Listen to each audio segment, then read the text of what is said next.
Get ready for candid conversations that embrace the unfiltered truth of our lives. In this space, we celebrate the unity found in our shared human experience. Join me as we explore the depths of our stories, invoking empathy and facilitating the healing we all yearn for. This is Pages of Me podcast, where authenticity is our compass and the unfiltered truth sets us all free.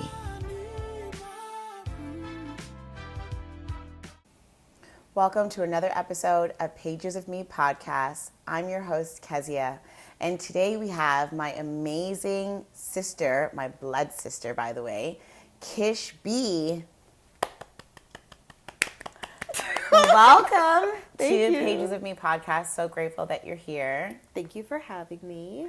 And as I said, some people say sisters, but this is actually my real sister and my prayer warrior. So I'm super excited to hear what she has to say today for your journal entry. All right. You want to get right into it? Well, yeah. Well, All right. I don't know. Okay, so I guess I try to journal pretty often. I'm not going to lie. It's probably about once a month. This journal entry was after a vacation, actually. It's December 4th. It's dated Sunday, December 4th, 2022. And I was fresh off of a vacation, and there was a lot of changes happening in my life at this time. And so this is journal entry. So, child, have a lot of things changed since I last wrote. At that time, I was in such a good place mentally and physically. I felt like I was in a place of certainty. But I now realize that it's important not to be delusional in the time of bliss and happiness, because nothing in this life is certain except death. I feel like this entry is going to be a really long one, but let's get right into it. I've been meaning to write more consistently, but I'm working on it. Just like I've been meaning to do more, I know what's required of me to truly be my best self. But I've also now realized that I'm the only one stopping me from being my best self. So, in so many instances where I know what I have to do and what I should be doing, and I'm not doing it. And mostly it's fear stopping me. Fear of hard work, fear of not being received in the way that I desire it to be, fear of putting in so much effort and then maybe not getting the return I want. And I've come to a place where I've become very comfortable doing nothing. Let me tell you, at this point, I could be a professional time waster. There are a lot of things that I need to do, and it's only getting... it's only going to take me a little bit longer. But just like fear, it starts in the mind. And I know I really need to do some mental work to get me out of this mentally. I definitely need to start therapy again, especially while I have the benefits. Anyway, speaking of fear, I had such a great chat Friday night with my friend Gary. He shared with me some gems I really wanted to remember and jot down. Lord, please help me remember, because I was definitely a little tipsy, but it was such a good time, and it was a really good word.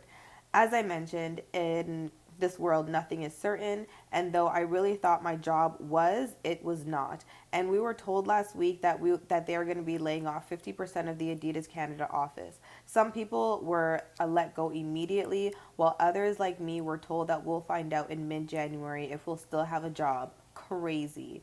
Talk about uncertainty. I honestly never thought something like this could happen to me. I never thought that they could do people like this. But anything is possible, and literally right before the holidays, they dropped this bomb on us. It was heartbreaking. I felt like I was being hurt physically. I felt like I was in a committed long-term relationship, and then they just broke up with me out of nowhere. I felt like the love of my life broke my heart and then didn't even care. I felt no remorse. It was really, really sad, which brought me back to the state of mind where I just wanted to do nothing, which is obviously not helpful or productive in any way. But I must say I did sulk for about 2 days, and I was able to drag myself out of it and take some steps to change my state of mind and really tap into what could be next for me. But then even that felt daunting. What do I even want to do next? But that conversation with Gary helped me a lot, and it gave me a lot of perspective. perspective. His word for me was entrepreneurship. And as he said it, it was connected. I felt connected and it resonated with me instantly. I thought of how my parents had entrepreneurship paths and I grew up watching them. I thought of the many ideas I easily come up with. I thought of my ability to truly connect with people in an authentic way. But then the fear started to choke those thoughts with thoughts of think of the hard work, think of the tireless nights. You know how hard it is going to be, right? And entrepreneurship is nonstop work. What if with all of the work and effort you're still not successful? And he said it, and when Gary said it, it was like the word that I was hearing for, oh, sorry, what Gary said, he said, the word that I'm hearing for you is entrepreneurship, but there is a blockage. And you need to spend time to truly figure out the blockage. Find a way to fight through the blockage so that you can be guided onto your path of entrepreneurship. And when he said that, he even said it, my eyes lit up and it was like a light bulb went off. I now had confirmation of what I needed to do next. And what I have to do next might sound easy, but I know it's not. It's not a time where I can do nothing. Now it's really my time to work on truly finding out the root of the blockage and to blast it into pieces so that I can truly flow and be guided by God for all that he has for me, which are great things. I'm excited now, no longer fearful of not having a job because God is truly my source. And his word says he will provide for me, so I know he will. And his word that he spoke to me recently was to trust him. So I trust that what he has for me is even bigger than anything I could really, anything I could even ask or think. Not going to lie, it's super sad to see everything I've worked so hard to attain at this company just fall apart. But maybe this is the push I needed to truly do and live out my purpose that God has for me. And I ask for your help, Lord, and motivation along the way. So my current mission is to fall in love with hard work because that's the only thing promised in this world. But also find balance because relaxation and rejuvenation is key. Yesterday I did a whole lot of nothing. So today it's about getting shit done. So, I don't know if I could say that. About getting stuff done. So I woke up early, not as early as I wanted to, but still out of bed before 9 a.m. on a Sunday. Next Sunday, I'm hoping for 8. And I'm going to get some good work in. And while I fold some laundry and call the dentist and do all these little things that I need to do, I'll also be understanding that God is doing so many great things for me. Thank you. Wow, that was a really powerful journal entry that you shared with us. Thank you so much for being vulnerable and just truly showing your heart. And talk to me about that word that Gary spoke to you and how it resonated with you. So I remember even when I walked into the party, I remember when I walked into the event, I was in such a space of kind of actually still feeling down, but I knew I wanted to feel better. So when you go to church because you're like, oh, I'm here because I just want to feel better. So being in the energy of being with my friends and being with loving people, being with positive people, I knew this is where I wanted to be, even though my headspace wasn't really there.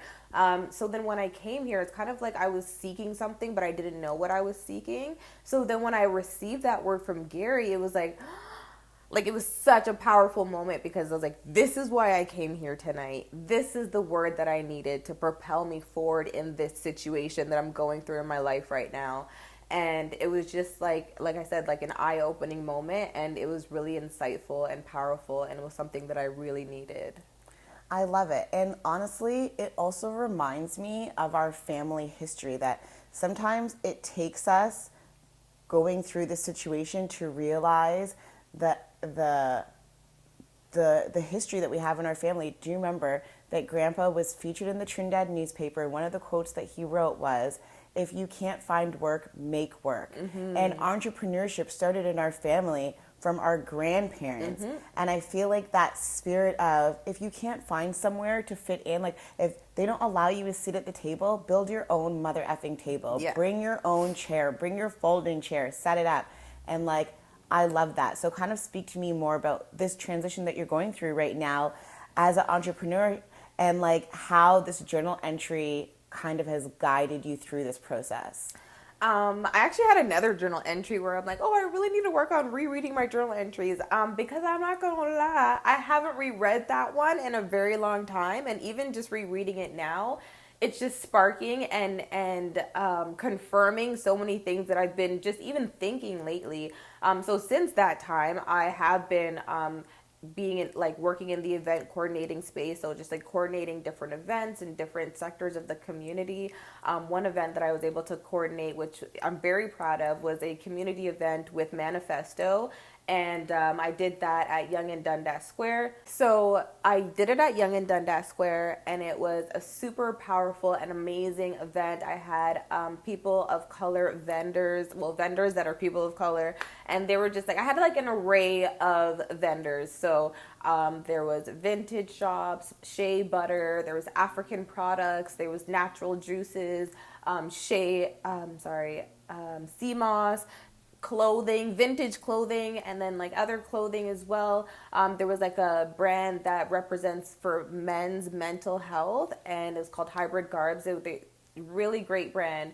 And it was just like a full circle moment of us uplifting each other and creating such a good moment within the community. So I was really proud of that. And then also just doing content creation and being a digital creator and doing that as well. And then also like venturing, and then what the content creating and visual and the creative side really pushed me into like marketing and branding. So that's kind of what I've been into as well. So I'm like even kind of working with like artists on developing their personal style, and then also my plan is to hopefully work with brands and just help them have an authentic connection with the communities, because a lot of times brands are doing these things and they think that it's resonating, but they don't have a foot in that community to actually find out if it is resonating. So I would love to be like that liaison between the community and brands. Community voice. That's something, that's an idea that I'm working on now. So that, like I said, that reignited me, because I'm like, hey, I did say that this is what I wanted to do, and I was kind of, again, fear gets in the way and chokeholds your ideas sometimes, and sometimes you really got to push through that. So that's actually a reminder to me to reread my journal entries, because they really help you just realize some things. I love that, because I love that you said that, because this is a really true reflection, right? Sometimes we're just like releasing our emotions and getting it out, and you're like, okay, I feel better. Yeah. And then maybe the cycle comes back again and you're like doing it again, but maybe you're able to be like, okay, before the cycle comes back again, I can turn to this reflection of the things that I wrote to motivate me. And then now it inspires you to even like the journal entry will be, I reread my journal entry and it just reminded me, and now this is all the things I've manifested and happened for my life. So I love that reflection piece. And like what would you encourage people when journaling to do, like how to interact with it? Like I said, one, to just actually do it. A lot of people are like, oh yeah, but I saw the difference in my own self when I would journal like 3 times a year versus journaling like at least once a week. Like I see the difference in my mindset. A lot of times we don't understand why our mind seems so cloudy, and it's because you have so much up there. You, like what you said, you need to release, and it's almost like going to the gym. Like when you have so much pent up energy, you need to release it. So a lot of times you have so much going on up there. We deal with a lot. This world is crazy. So I feel like, especially now with so much that's going on, it's like it's so important to journal, release, so that you can be renewed. And then also the reflection piece is really, really good, because when you reread, also, 1, you can see how far you've come. 2, you can remind yourself of, things that you said you were going to do, maybe you forgot. So it's like another or even push. Remind yourself of the promises that the universe made to you, or the prophetic words that came to you, so you can continue to have that faith. Yeah, for sure. So I think that those are the 2. Like 1, just do it, as a brand would say. I don't want to promote anybody on here, right? But just do it. just do it, and then 2, reread it and reflect. Yeah. And also I think that journaling can look like so many different ways. Sometimes it could be in your phone. Yeah. Sometimes it could be traditional writing in a notebook. Yeah. Sometimes people just writing poetry or just whatever it may be. Or you type it on your Type computer. it, just like allow yourself to release. Yeah, to have that space to release those feelings, so that you can create space within yourself, that you're not holding all of that in, that you actually have space within yourself to receive new positive energy and the things that you've been asking for. Because how can we receive when our hands are so full? Like you're asking, oh, I want all this, help me with this, do this. But your hands are full with all the things that you're still thinking about. So how do we just like release that so that when we are asking for things, we are actually open and able to receive? Yeah, I think that's what you're doing when you're journaling. You're actually creating like an openness. Love. So for every episode, I love to do the same 3 closing questions. So the first question is, how do you find positivity in moments of contrast, resistance, and difficulty? Okay, so what I like to do now is take a moment and meditate. So first, before, I would love to just like try to figure it out. Like I would literally try to just think my way through it, because I find myself like to be like an analytical thinker. So I'll literally just be sitting there like staring into space, thinking of different variations of like scenarios that how I could solve this problem or figure out, this situation that I'm in. And yeah, that wasn't working out. That was not doing anything for me. So It's bringing more stress and anxiety. Exactly. Yeah. And then one thing I did learn from my sister is to just take a moment. Just take a moment and meditate and like let yourself just feel everything that you're feeling in that moment. Let it flow through you. And a lot of times like that's when the answer comes to you. So yeah, that's what I've been doing now. Thanks to you. Love it. I've been just taking a moment and just like meditating, not letting those thoughts overpower me and not letting those thoughts like run me crazy, but just taking a moment and just trying to find clarity. And like your question is, how do you find clarity? Is just trying to find clarity. So how do you find positivity? Sorry, how to find positivity is trying to find clarity for me. So for me, it's just like that meditation, reading the word as well. I always find like some sort of positivity from reading the word. So I meditate just to clear out and then try to fill myself back up with some positivity and go forward. And then my next, I don't want to say what else because that's going to be your next question. Oh, but also I wanted to say is that it's so important to know steps that you can take when you're facing a challenging time. Because even for me recently, I was facing a challenging time and I did all the things I normally did, but honestly, I needed some sort of like unity and feeling of support. So I reached out to you, we prayed together, and it really uplifted my spirit. So for me, I just like, not that I asked the question, but I find it so important, yes, to go into meditation, but sometimes those quiet moments can like almost instigate the anxiety and the overthinking a little bit more. And so like to like reach out to somebody else that's on a different vibration, I get to match their vibration, and then that's how I'm able to really change my thoughts to come away from those repetitive, obsessive, overthinking kind of thoughts. You know what I mean? Another thing that I got from you as well is I have to, because that works for some people, but for me in those moments is like I have to change my way of thinking before I can reach out. Because for me, it's like my mind is so strong that no matter what you say, I'm always going to think something else. So it's like I have to change my way of speaking and then unite with someone and then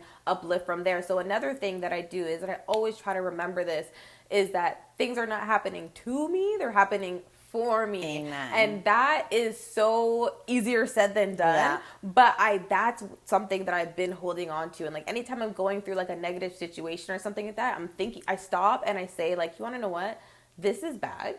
We can agree that this is bad, but I don't have to let this negatively affect me. I can turn this into a positive, and you want to know what? Maybe that wasn't for me. Maybe this is not the path that I'm supposed to go down. And that actually has been helping me like tremendously, because I'm able to just like change my train of thought like this, because I'm like, no, this is not, yes, this is bad, but this is not supposed to be for me, clearly. So that's helped me a lot, and hopefully it can help someone else, just like changing your own thought pattern in that moment. Yeah, that's you really holding autonomy for your own self, for your mental wellness. And I think that it's so important to do that. Yep. And I can be a strong-headed person as well, but I think that, yeah, as you said, like getting ahead of those thoughts and changing those thoughts, like the thoughts create your reality. Yes. Where you put your thoughts, it will show, like that's where you're putting your focus and it will manifest. So it is super important.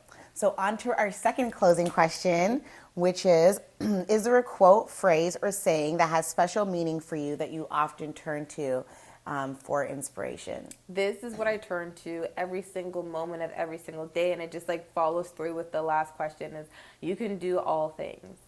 And I always just keep that on my mind because so many times, like I said, fear has been like my arch nemesis. Like that's my villain. Like I'm Spider-Man, and like that is like what's his name? Whatever. I don't watch Spider-Man.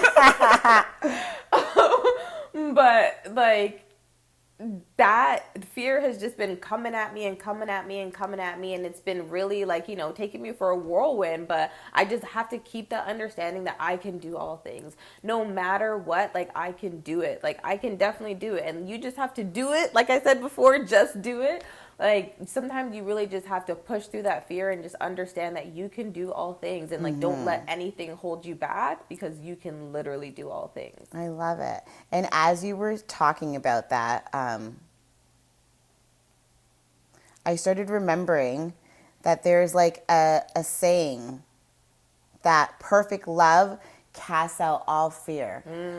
So I feel like when we love ourselves and we are having loving thoughts towards ourselves and towards any situation, it casts out all fear. So I love that. And that's what came up to me while you were talking. Like you can do all things, and yeah, you can do all things through love. That's the power that guides you and like clears your path. Love that. Love it too.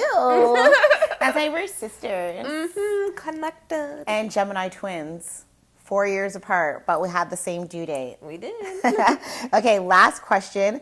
Lastly, what are 2 things that you are grateful for today? Always and forever grateful for my daughter, Ava. Like she is my life. She's amazing. She keeps me going. She is my miracle from God. Like, I don't know what I would do even. Like, a lot of my friends, you know, are my age, but they're still single and without children. And even though the situation that I went through to have her, it wasn't perfect at all and was very hard and stressful, but I'm happy that she's here. I'm happy that I have, like, a partner to go through life with. Like, she's literally like my partner. She's my roll dog, and I'm always grateful for her. Secondly, I'm not going to lie, this may sound trivial, but I have to say, I'm grateful for my vehicle, because a lot of people, like, especially in this day and age, people think that, oh, a car is like comes so easy, or you could just get an Uber. Uber is expensive. Like, the prices have gone up, and it's so much more convenient for me to like get around, to get my daughter to school, to like do everything that I need to do. If I had to even think about like walking places or like taking the bus, like, it would have taken me 3 hours to even get here if I had to take public transportation. So I am very, very thankful that I have a vehicle and that I have the means. I thank God that I have the means to pay for this vehicle, because vehicles are not cheap. So I am thankful for that. And one more thing. You said 2 things. Oh, I did? Yeah. I thought I said 3. Oh, I did say 2. Okay, do you mind sharing one more thing that you're grateful for? Sure, I'm grateful for a lot of things. I would have to say I'm grateful for my family, but I'm just going to include like my close friends in family, because, you know, like your friends could be your family too. For sure. I'm grateful for the people that I have around me right now. Like, God is so good, because he knew I needed these people right now. And like, just like my friends, like my one girl, she calls me like almost every morning, and we just like have a chat, and like that in itself is so uplifting. I talk to my mom whenever I can, because she's so busy, but like she's really, really great and helpful. My dad, he always gives me some sort of entertainment. My sisters are amazing. And then I have so many like girlfriends who we like uplift each other. They inspire me, and I inspire them, and they, you know, just like push me and help me grow too. So I'm really, really thankful for the people that I have around me right now, my village. And I'm super grateful for KishB agreeing to come on Pages of Me podcast and really being vulnerable and sharing and reading her journal entry, because that is not something that is easy at all. being able to like really read your journal entry, your private diary notes for everyone else to hear. But this is what Pages of Me podcast is all about, disrupting. I'm the only one going through this. Disrupting the idea of like social media posts are how everyone's life looks every single day, and just really getting into the authenticity of everyday life, and really creating a platform where we can be vulnerable, but in a safe space, in a space where we feel like our vulnerability will not be used against us. So thank you again so much for coming out. Jerk wrap, a chicken wrap, that's a wrap.